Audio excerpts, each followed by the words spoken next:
Assalamualaikum warahmatullahi wabarakatuh. Saka Wilang hadir kembali menemani Anda tentunya bersama saya Bagus. Selamat datang buat kalian yang baru bergabung. Dukung terus channel ini dengan subscribe, like, dan komen. Dan jangan lupa tekan tombol loncengnya agar kalian tak ketinggalan kisah-kisah lainnya yang akan diupload pada setiap harinya. Langsung saja kita masuk ke dalam ceritanya yang berjudul Nasi Kuning Cu Ipau. Sebenarnya, sudah lama Ipo sakit. Sakitnya pun bukan sakit biasa. Dia terkena santet dari mantan suaminya. Cu Ipau adalah seorang janda yang tidak punya anak. Beberapa tahun lalu, ia diceraikan oleh suaminya dengan alasan karena selama 8 tahun pernikahan, Cu Ipau tak juga kunjung hamil. Sementara mertua dan keluarga besar suaminya terus-menerus mendesak supaya Cu Ipau hamil dan punya anak. Begitulah sekilas kisah hidup Cu Ipau yang Iwan ketahui. Iwan, seorang pemuda berusia 25 tahun. Ia bekerja di sebuah toko HP yang lumayan besar dengan 10 karyawan yang tugasnya berbeda-beda. Saat itu, sekitar jam 8 pagi, di balik etalase yang berisi jajaran HP berbagai merek itu, sesekali Iwan melihat keluar toko. Ia berharap Cu Ipau, tukang nasi kuning keliling langganannya lewat. Namun, sekitar jam 9-an barulah Cu Ipau muncul. Dari kejauhan, ia tersenyum seraya melambaikan tangan pada Iwan yang juga melambai dan bergegas mendekat ke arah Cu Ipau. "Kenapa baru datang, Cu?" tanya Iwan, seraya mengambil 2 bungkus nasi kuning dari keranjang yang baru saja Cu Ipau turunkan.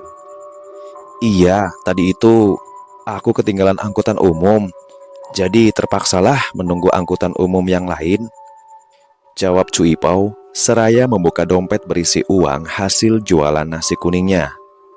"Tapi alhamdulillah sudah habis sepertinya nasi kuning pian, Cu," kata Iwan, seraya duduk lesehan di sebelah Cu Ipau. "Iya, alhamdulillah sekali. Akhirnya hari ini aku bisa beli obat sakit lututku ini," ucap Cu Ipau dengan bibir tersenyum. Tangannya asik memukul-mukul lututnya yang mulai terasa sakit. "Pian kuat sekali berjalan, Cu. Kalau saya dari sini sampai ke jembatan sana saja sudah capek sekali kaki. Terpaksa aku kuat-kuatkan. Namanya juga hidup sendirian di tempat orang, harus pandai-pandai membawa diri supaya tidak kelaparan," ucap Cu Ipau, seraya menyeka air matanya. Iwan mengelus pelan bahu Cu Ipau. Perlahan, Cu Ipau kembali tersenyum. "Duduk dulu sini, Cu, kita ngobrol-ngobrol. Toko juga lagi sepi," kata Iwan. Cu Ipau mengangguk, senyum masih menghiasi wajahnya. "Cu, iya, kenapa Ucu tidak menikah lagi aja?" tanya Iwan seraya memakan nasi kuningnya. "Aku tidak ingin kecewa lagi, Wan. Dengan ketidaksempurnaanku ini, mana ada lelaki yang mau dengan ikhlas dan tulus menerimaku. Jadi makanya aku harus sadar diri. Cu Ipau ini cantik kok. Coba cari saja yang duda sudah punya anak," kata Iwan. Cu Ipau tertawa kecil. "Ucu takut tidak bisa mengurus anak orang, Wan, karena Ucu tidak ada pengalaman sebelumnya." Iwan mengangguk. "Cu, hari raya nanti pulang ke Kalteng ya?" Cu Ipau menggeleng. "Sayang biayanya, Wan. Lagi pula kalau pulang ke Kalteng untuk apa? Keluarga sudah banyak yang meninggal." Obrolan keduanya terhenti ketika beberapa pelanggan tampak memasuki halaman toko. "Saya masuk dulu ya, Cu. Makasih sudah ditemani ngobrol," kata Iwan seraya beranjak dari duduknya. Cu Ipau mengangguk sambil tersenyum. Setelah Iwan masuk, wanita itu lalu kemudian bersiap untuk pergi dari depan toko tersebut. Hari-hari berlalu. Semuanya masih dan tidak ada yang berbeda. Iwan masih rutin membeli nasi kuning Cu Ipau yang selalu lewat di depan toko tempatnya kerja. Sama seperti hari itu, Iwan sedang membeli nasi kuning dan mengobrol santai dengan Cu Ipau. Namun tiba-tiba, sebuah panggilan masuk berdering dari saku celananya. Cepat-cepat, Iwan mengangkat panggilan itu yang ternyata dari ibunya. Ibunya terdengar menangis histeris dari seberang telepon. "Ayahmu meninggal," ucap sang ibu dari sela isakan tangisnya. Jantung Iwan seketika terasa seperti berhenti berdetak. Pandangannya terasa berkunang-kunang. "Kenapa, Wan?" tanya Cu Ipau cemas. Abah saya," ucap Iwan dengan suara bergetar. Ia tak kuasa meneruskan perkataannya. Tanpa mengatakan apa-apa lagi pada Cu Ipau, Iwan lantas bergegas masuk ke dalam toko untuk izin pulang ke rumahnya. Memang, ayahnya sudah sakit-sakitan dari 3 bulan yang lalu. Namun, ia sama sekali tidak menyangka kalau ayahnya akan pergi secepat itu meninggalkannya. Dengan perasaan yang campur aduk, Iwan jadi kehilangan fokus saat membawa motornya. Hingga akhirnya, tepat di persimpangan jalan, Iwan mengalami kecelakaan. Kejadiannya begitu cepat, Iwan hanya ingat sesaat ketika tubuhnya terpental ke aspal, lalu setelahnya gelap. Saat bangun, Iwan sudah berada di rumah sakit.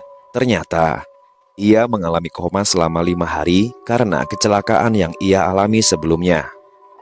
Namun, entah kenapa, setelah bangun dari komanya itu, Iwan merasa kalau di sekeliling sudah sangat berbeda. Ia menjadi sering melihat hal-hal aneh yang tidak biasa, hingga ia sulit untuk tertidur pada malam hari, karena suara-suara aneh selalu muncul di dekat telinganya membisikkan kata-kata minta tolong secara terus-menerus. "Iwan mau kerja lagi, Mak," kata Iwan pagi itu. "Kerja di mana? Memangnya tempat kerjamu yang lama masih mau menerima kamu setelah kamu gak masuk berhari-hari itu?" "Besok Iwan mau coba ke sana, Mak. Siapa tahu masih ada kesempatan," ucap Iwan. "Ya sudah, terserah kamu saja. Tapi jangan terlalu memaksakan diri ya, Nak. Kamu kan baru juga sembuh." Iwan mengangguk. "Iwan kangen nasi kuningnya Cu Ipau, Mak. Sudah lama gak makan nasi kuningnya," kata Iwan. "Kangen nasi kuningnya atau kangen orangnya?" tanya sang ibu dengan nada bercanda, membuat Iwan langsung tertawa. "Sama nasinya, sama orangnya juga, Mak. Iwan sudah menganggap Cu Ipau itu seperti kakak sendiri, Mak. Orangnya baik dan lembut kalau bicara." Iwan sudah bersiap untuk pergi ke toko HP tempat ia bekerja sebelumnya. Ia masih sangat berharap kalau bosnya tidak memecatnya dari toko tersebut. Dengan hati yang berdebar, Iwan pun berangkat. Singkatnya, ketika ia sudah sampai di toko HP, teman-teman kerjanya langsung menghampirinya, menanyakan kabar Iwan dan lain-lain. "Bos marah ya? Pasti aku sudah diberhentikan kan?" tanya Iwan pada teman-temannya. "Bos sudah dengar kabar saat kamu kecelakaan itu, Wan. Beliau juga ada mengirimkan bingkisan untuk kamu sewaktu kamu masih di RS. Kayaknya sih, kamu tidak diberhentikan, Wan." Iwan menghela nafas lega. Ia berharap apa yang dikatakan teman-temannya itu benar. "Aku permisi mau ketemu bos dulu ya," ucap Iwan. Teman-temannya mengangguk. Iwan melangkah pelan ke ruangan bosnya yang berada di bagian belakang. Ruangan bosnya itu semacam kamar dengan 1 kasur, spring bed, 1 kursi, dan ada meja yang di atasnya terdapat monitor CCTV toko. Saat itu, bosnya sedang rebahan di atas kasur sambil bermain laptop. Ketika melihat Iwan berdiri di ambang pintu, bosnya langsung menyapa Iwan dengan ramah. "Syukurlah kamu sudah sembuh, Iwan. Kapan rencananya kamu mau kembali bekerja?" kata bosnya dengan bibir tersenyum. "Saya masih boleh kerja di sini, Pak?" tanya Iwan, tak bisa menutupi rasa senangnya. "Ya, tentu saja. Kamu masih karyawan di toko ini." "Alhamdulillah, terima kasih banyak, Pak. Tadinya saya kira saya sudah diberhentikan karena lama tidak masuk kerja." "Kamu tidak masuk kerja kan bukan karena malas, tapi karena kecelakaan. Mana mungkin saya memberhentikan karyawan terbaik seperti kamu ini." Iwan tersenyum. "Kalau saya mulai hari ini boleh, Pak?" tanya Iwan. "Tentu." Baik Pak, kalau begitu saya mulai kerja hari ini saja Pak, ucap Iwan dengan bibir tersenyum. Wan, panggil si bos ketika Iwan sudah berbalik ingin keluar dari ruangan tersebut. Iya Pak, dari beberapa hari lalu ada peraturan baruan. Toko akan buka sampai jam 11 malam. Waktu kerja karyawan ditambah dan gajinya dinaikkan, ujar si bos. Iwan mengangguk. Memang, rencana itu sudah ia dengar sejak beberapa bulan lalu dan ternyata baru diterapkan sekarang. Baik Pak, ya sudah, selamat bekerja ya, ujar si bos seraya mengacungkan jempol kanannya. Saat sedang duduk di belakang meja tempat memajang HP-HP yang dijual itu, Iwan sesekali melihat keluar toko, berharap Cu Ipau lewat. Namun meski sudah 3 hari Iwan kembali bekerja di toko HP itu, ia belum juga melihat Cu Ipau lagi. Entah kemana Cu Ipau. Mungkinkah Cu Ipau berhenti jualan nasi kuning? Atau jangan-jangan Cu Ipau pulang ke kampung halamannya di Kalimantan Tengah. Malam itu, ketika Iwan sedang bersiap-siap pulang setelah menutup tokonya, ia terlihat kaget kala melihat kemunculan Cu Ipau di sana. Cu, kenapa malam baru kesini? Tanya Iwan setelah berhasil meredakan rasa kagetnya. Kamu sudah sehat? Kata Cu Ipau balik bertanya. Iya Cu, alhamdulillah sudah sehat. Cu Ipau sendiri bagaimana kabarnya? Kabar baik. Tumben, bukannya sekarang sampai malam? Tanya Cu Ipau. Iya Cu, peraturan baru di toko. Oh iya, Cu Ipau dari mana mau kemana malam-malam begini? Cu Ipau cuma tersenyum seraya memperlihatkan kantong plastik berwarna hitam di tangannya. Oh, ada yang dibeli ya Cu? Ini nasi kuning buat kamu. Aku baru saja mengantar pesanan orang. Dan ini lebihan 1 bungkus. Mau? Wah, mau Cu. Asik. Akhirnya makan nasi kuningnya Cu Ipau lagi. Pas sekali saya sudah lama tidak makan ini. Iwan lantas mengajak Cu Ipau untuk duduk di teras toko. Kebetulan malam itu giliran Iwan yang menutup toko. Jadi teman-temannya tadi sudah pulang lebih dulu sebelum toko tutup. Dengan sangat lahap, Iwan memakan nasi kuning yang diberikan oleh Cu Ipau sambil mendengarkan wanita itu bercerita. Aku sudah tidak jualan sampai sini lagi Wan, kecuali kalau ada orang yang pesan. Seperti malam ini, baru aku antarkan, cerita Cu Ipau. Loh, kenapa Cu? Tanya Iwan. Aku kan punya penyakit darah tinggi, jadi kurang bagus kalau tiap hari panas-panasan. Dan aku juga punya penyakit asam urat Wan. Kadang kalau sudah kambuh, kakiku sakit sekali, sampai nangis menahan rasa sakitnya. Iwan menghela nafas. Ia menatap Cu Ipau dengan tatapan prihatin. Pantas saja Cu Ipau terlihat lebih pucat. Batin Iwan. Wan, panggil Cu Ipau lembut. Iya Cu, jawab Iwan cepat. Tidak jadi, nanti saja. Loh, apa Cu? Mau bilang apa sama saya? Tanya Iwan penasaran. Mau minta tolong sama kamu, karena aku rasa cuma kamu yang bisa menolongku. Tapi aku malu, masa minta tolong sama kamu? Kata Cu Ipau diiringi senyuman kecutnya. Kalau saya bisa bantu, saya pasti bantu Cu, kata Iwan. Cu Ipau tersenyum. Nanti saja Wan, aku tunggu waktu yang pas dulu. Iwan mengalah. Ia mengangguk lalu bergegas menghabiskan nasi kuning pemberian Cu Ipau. Iwan menebak, mungkin Cu Ipau ingin pinjam uang. Tapi berhubung Cu Ipau tahu kalau Iwan belum gajian, makanya dia tidak jadi mengutarakan maksudnya pada Iwan. Saya antar Cu Ipau pulang sekalian ya Cu, kata Iwan akhirnya.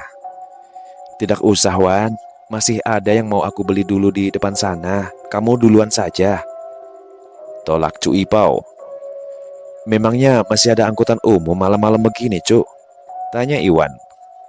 Gampang kalau masalah pulang, di sana ada tukang ojek, jawab Cu Ipau masih dengan bibir tersenyum. Oh ya sudah kalau begitu, saya pulang duluan ya Cu, ucap Iwan seraya berpamitan. Cu Ipau mengangguk, tangannya melambai pada Iwan. 2 hari telah berlalu. Wan, aku pulang duluan ya, kata teman-temannya malam itu. Iya, nanti aku yang nutup toko dan mengantar kunci ke bos, jawab Iwan. Setelah satu persatu teman-temannya pulang, Iwan melanjutkan bersih-bersih di toko. Selesai bersih-bersih, Iwan lantas menutup toko. Iwan berjalan pelan ke arah motor almarhum ayahnya terparkir. Saat sedang mengecek isi tasnya, tiba-tiba bahunya ditepuk oleh seseorang. Astagfirullahaladzim, ujar Iwan setengah berteriak karena kaget. Ternyata Cu Ipau sudah berdiri di belakangnya. Ya Allah Cu, bikin saya kaget aja, ujar Iwan seraya mengelus dadanya. Maaf Wan, habisnya tadi aku panggil-panggil kamu tidak dengar. Habis dari mana Cu? Tanya Iwan pada Cu Ipau setelah rasa kagetnya mereda.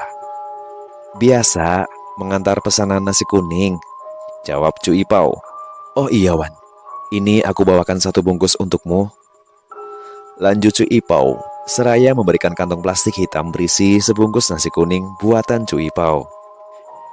Iwan tersenyum menerima bungkusan itu. Wah, makasih banyak Cu. Kebetulan saya memang sudah lapar. Tadi tidak sempat makan karena toko hari ini ramai sekali.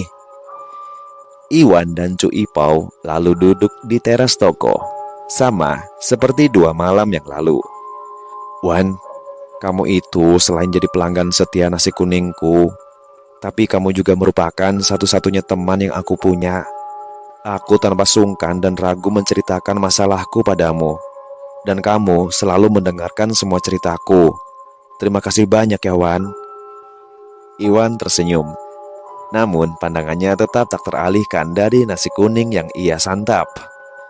Sama-sama Cu, saya juga senang bisa jadi pelanggan sekaligus teman Cu Ipau yang baik dan tegar seperti ini. Ah kamu Wan, bisa aja. Oh iya Cu, masalah yang katanya Cu Ipau mau minta tolong itu, kalau boleh tahu memangnya Cu Ipau mau minta tolong apa? Tanya Iwan. Cu Ipau terdiam cukup lama. Kebetulan saya dikasih bonus sama bos Cu.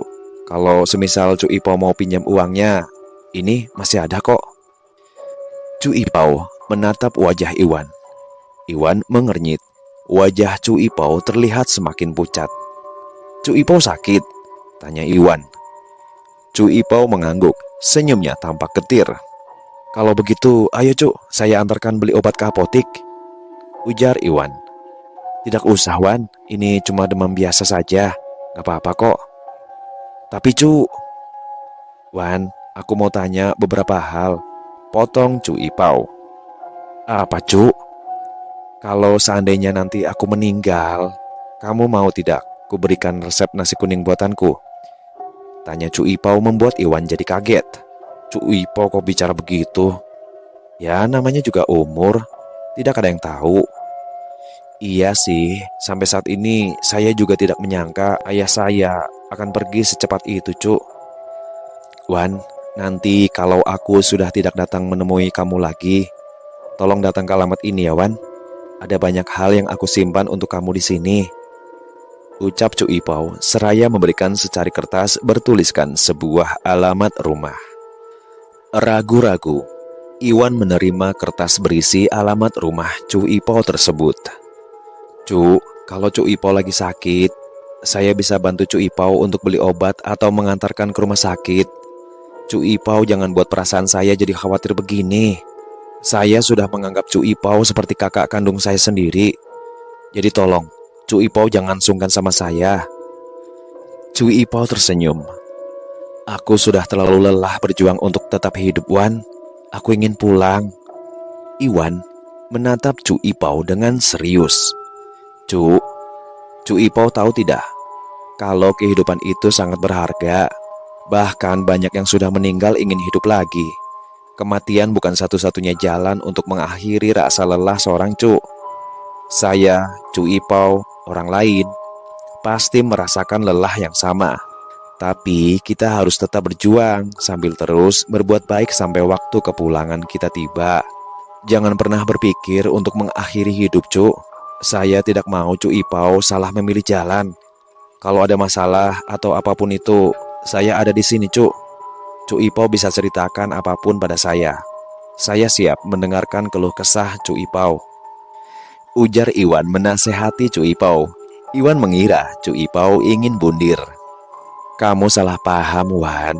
Aku sama sekali tidak ingin melakukan bundir. Aku hanya lelah dan tidak ingin lagi berjuang untuk berobat. Aku akan membiarkan penyakitku ini menggerogoti tubuhku sampai aku mati nanti. Memangnya Cuk Ipau sakit apa? Tanya Iwan. Cuk Ipau tidak menjawab.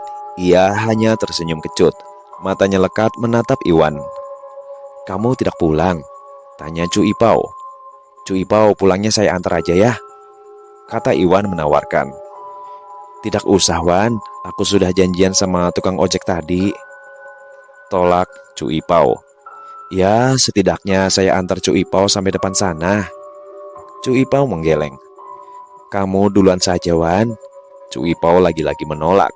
Karena Cuk Ipau tidak mau diantar, akhirnya Iwan pun pulang lebih dulu meninggalkan Cuk Ipau sendirian. Hari-hari berlalu. Tak terasa 1 bulan sudah lewat. Tapi sudah setengah bulan ini, Iwan tidak pernah lagi bertemu dengan Cuk Ipau. Mungkin karena di toko tempat kerja Iwan itu sudah menerapkan sistem kerja shift. Saat sedang menulis isi kwitansi pembelian HP salah satu pelanggannya, Iwan seketika teringat dengan secari kertas yang berisikan alamat rumah Cuk Ipau yang pernah wanita itu berikan padanya dulu. Wan, kenapa? Tanya temannya saat melihat Iwan yang melamun. Itu, aku hanya teringat nasi kuningnya Cuk Ipau. Oh iya ya, sudah lama ya Cuk Ipau tidak kesini. Seingatku, Cuk Ipau sudah tidak pernah kesini lagi setelah kamu kecelakaan itu, Wan. Mungkin Cuk Ipau berhenti jualan. Aku masih bertemu Cuk Ipau setengah bulan yang lalu. Dia sering mampir ke sini setelah mengantar pesanan nasi kuning milik orang lain. Oh ya? Kapan? Malam hari. Dia selalu datang waktu toko tutup. Teman Iwan itu langsung mengernyitkan keningnya. Oh ya? Iya, aku juga pernah dikasih alamat rumahnya. Katanya, aku disuruh datang ke sana kalau dia sudah tidak datang lagi menemuiku. Lagi-lagi, temannya itu mengernyitkan keningnya. Terus, kamu sudah pernah ke rumahnya? Kan katamu sudah setengah bulanan kamu tidak pernah lagi bertemu Cuk Ipau. Aku ragu ke sana. Kenapa? Iwan menggeleng. Ya sudah, kalau begitu nanti setelah pulang kerja aku temani kamu ke rumahnya, ujar temannya itu sambil menyunggingkan senyum. Iwan mengangguk. Singkatnya, sekitar jam 3:30 sore, shift Iwan dan temannya pun berakhir. Setelah meninggalkan halaman toko, mereka pun langsung melesat menuju ke alamat rumah Cuk Ipau yang tertulis di secari kertas yang Iwan pegang. Setelah menempuh perjalanan kurang lebih 15 menitan, keduanya tiba di sebuah rumah kecil yang tampak kosong itu. Melihat kedatangan kedua pemuda itu, seorang ibu-ibu parubaya lantas menghampiri keduanya. Nah, Iwan ya? Tanya si ibu pada temannya Iwan yang baru saja membuka helm. Bukan, Bu, saya Rizky. Nah, dia ini yang namanya Iwan. Si ibu langsung menatap Iwan. Kok si ibu bisa tahu nama saya? Hanya pertanyaan itu yang terbesit di benaknya. Paulina sering cerita tentang kamu sama ibu. Katanya kamu itu sudah seperti adik baginya. Sebelum meninggal, dia sering ngojek sama anak ibu untuk mengantar sebungkus nasi kuning untukmu. Ujar si ibu membuat Iwan terperanjat kaget. Meninggal, Bu? Tanya Iwan dengan bibir bergetar. Iya, sudah 2 mingguan. Saat itu, Iwan merasa nafasnya sangat sesak. Kalau boleh tahu, Cuk Ipau meninggal karena apa ya, Bu? Sakitkah? Tanya Rizky. Sini duduk dulu. Ibu akan ceritakan semuanya sama kalian, ujar si ibu seraya mengajak keduanya untuk duduk di teras rumah Cuk Ipau. Rizky menggandeng Iwan yang tampaknya masih sangat kaget dengan kabar yang baru ia dengar itu. Sebenarnya sudah lama Ipo sakit. Sakitnya pun bukan sakit biasa. Dia terkena santet dari mantan suaminya yang beberapa kali sempat kemari untuk mengajaknya rujuk. Loh, tapi bukannya mantan suaminya itu yang menceraikan Cu Ipau karena Cu Ipau tidak bisa hamil? Tanya Iwan. Iya, memang seperti itu sebelumnya. Tapi setelah mantan suaminya itu tahu kalau ternyata yang mandul di antara mereka berdua adalah suaminya, makanya suaminya terus-menerus mengajak Ipau untuk rujuk kembali. Tapi mungkin karena Ipau sudah terlanjur sakit hati, dia tidak mau rujuk lagi. Dan setelah ditolak 4 kali lebih, Ipau akhirnya jatuh sakit. Terakhir bulan lalu, mantannya itu datang lagi dan mengatakan kalau Ipau mau sembuh, dia harus mau rujuk kembali dengan mantannya itu. Dari situ, kami tahu kalau ternyata Ipau sudah disantet oleh mantannya tersebut.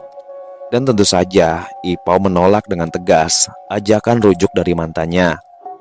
Mantannya itu sampai mengancam, kalau kurang dari 3 bulan lagi, Ipau akan mati karena sudah menolaknya. Tapi ancaman itu tidak membuat Ipau gentar. Kami selaku tetangga yang sudah sama seperti keluarga ini tentu saja bahu-membahu menolong Ipau.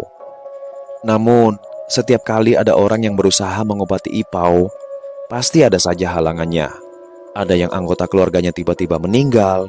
Bahkan, ustadz yang mengobati Ipau, ada juga yang meninggal secara mendadak. Katanya santet itu tidak bisa diobati lagi. Dan Ipau pun akhirnya pasrah menunggu ajalnya. Cerita si ibu. Iwan dan Rizky terdiam. Keduanya tak menyangka ternyata kalau hidup Cu Ipau benar-benar sangat menderita selama ini. Si ibu menghapus air matanya, lalu kemudian ia beranjak dari duduknya. Tunggu sebentar di sini ya nak, ibu mau ambilkan kunci dulu, ujar si ibu. Iwan dan Rizky mengangguk, lalu si ibu pun pergi ke rumahnya.